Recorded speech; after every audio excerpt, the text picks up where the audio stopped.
Hello YouTube, this is Isaac coming at you today with a kind of a different video than I've ever done before. This video is going to be all about sound.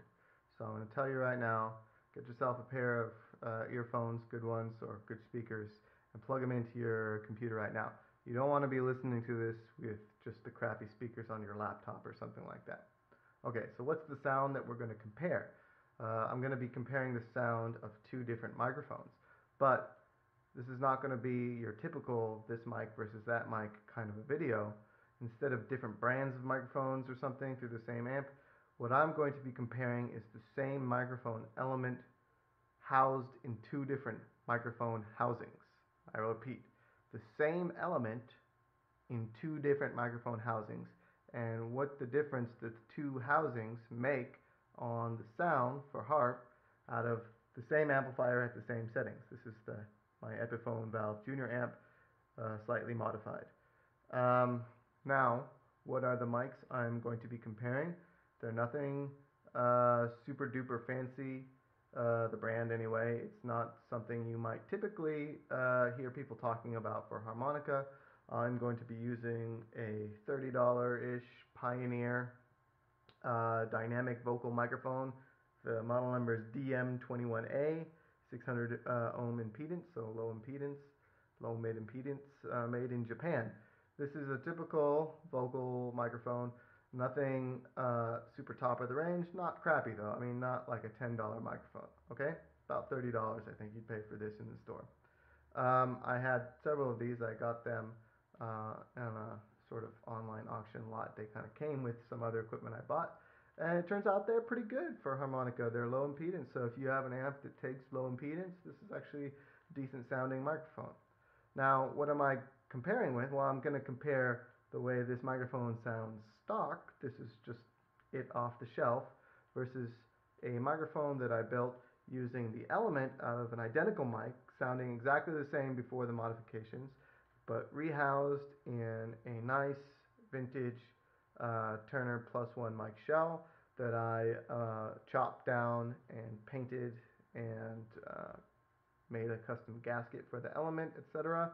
Uh, and modified the element slightly, which I'm going to talk about here. And then basically it turns into a really killer harmonica mic. So you're going to hear the difference between these two identical elements just a minute. But before that, there's some illustration that needs to take place, okay? So when I'm talking about a dynamic vocal element in a mid-range $30-ish microphone, anything more than like a $10 vocal microphone may have a really cheap, crappy element, but anything with a decent price tag attached to it is going to have a big element like this, okay? You can see the whole thing. This is about 1.5 inches or 2 inches or so. But this whole thing is not just the element. The whole back side of the element, I've got it loosened here, is actually, if you unscrew it here, you can see there's a screw holding it on in the back, is actually just empty space. You can see inside of it. It's just a rubber or plastic attachment that screws into the back of the microphone element right here. So the element is really just this sort of front place right here. The rest of it is acoustic space. Now, why is that important? These things are engineered to have good tonal characteristics for vocal purposes, not for harmonica. The space inside is small, it's sort of cylindrical, narrow, um, so it changes the tonal frequency of the sound that the microphone element picks up. Okay, so that's one thing. We're going to change this when we turn it into a harmonica microphone. We're going to take them apart. We're going to use something else for the acoustic chamber in the back. The other thing is that the typical ball shape of this vocal mic means that the element is sort of sitting somewhere down here, okay? That's about 1 inch from the tip of the screen to the element itself. So when I'm cupping this microphone and I have my harp right up touching the screen, that means I'm still about 1 inch away from the element. And we all know that one of the cool things about harmonica microphone amped sound is to overdrive the element. So how do you do that? Well, it helps to get your harp as close to the element as possible. In the case of a normal ball microphone, you can only get it, as far away as the windscreen lets you, which is why one of the tricks is to sort of tap your microphone carefully on a desk or a flat surface to sort of dent in the front of the ball to make it flat. That gets you a little bit closer, but still doesn't take care of the fact that you've got this dinky little acoustic chamber inside the mic handle itself. The rest of this space, it doesn't matter. It's really just this attachment that's on the back of the element. That's what's shaping most of the tone. So they don't always screw on, by the way. You might find them actually one solid piece. In the case of this particular microphone, it was one solid piece. You may have to get your hacksaw off and saw off the back part of it. Don't be shy.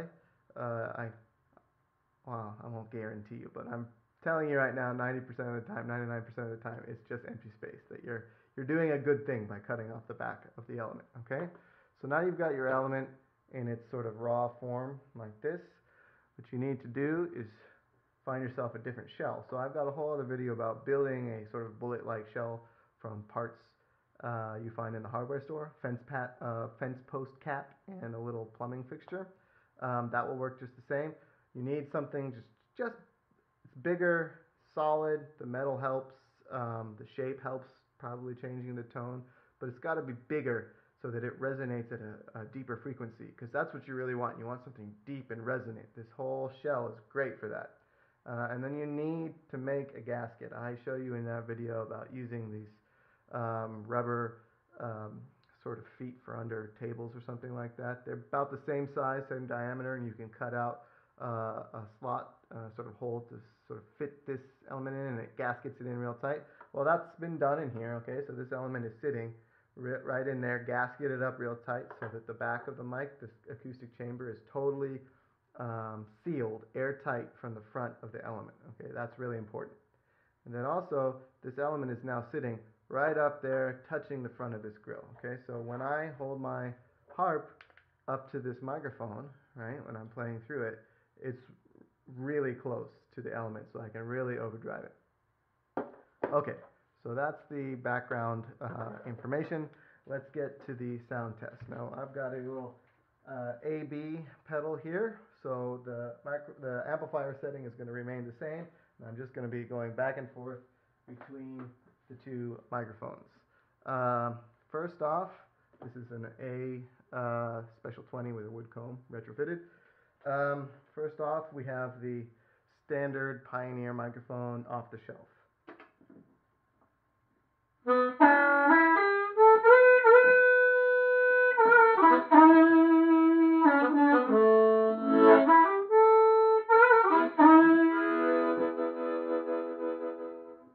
Sounds pretty good. I mean, it's not nothing to laugh at. It's got a good tone. All right.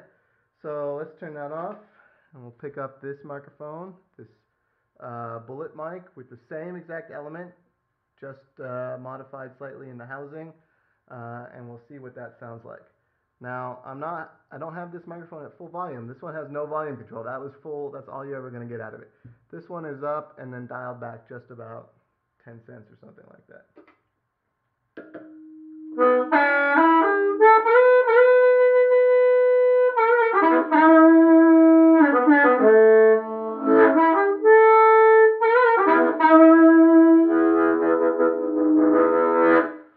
See, I could probably even dial that back down a little bit. I got way more volume out of that. I'm closer to the edge of feedback on my amplifier. I mean, I'm in a small room here, so if we were in a bigger room, that wouldn't be like that.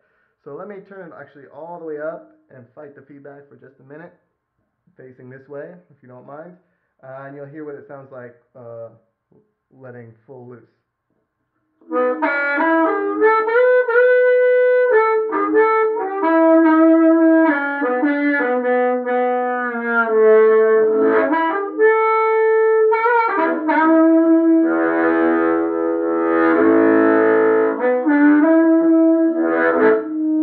Okay, dialed back a little bit.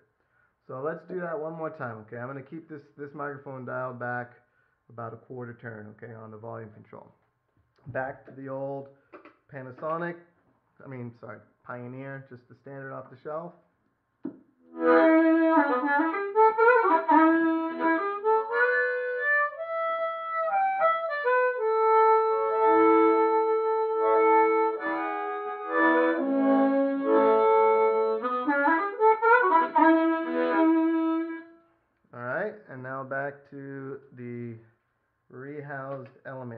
in the bullet mic.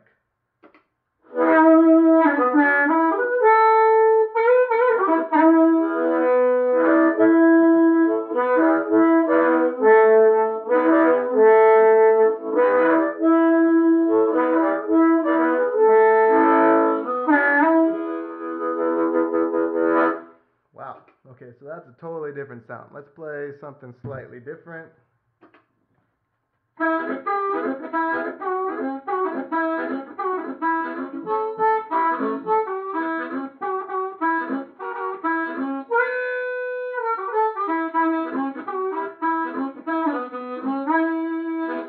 Alright, now back to this. Remember, this is dialed down. This isn't even at full tilt.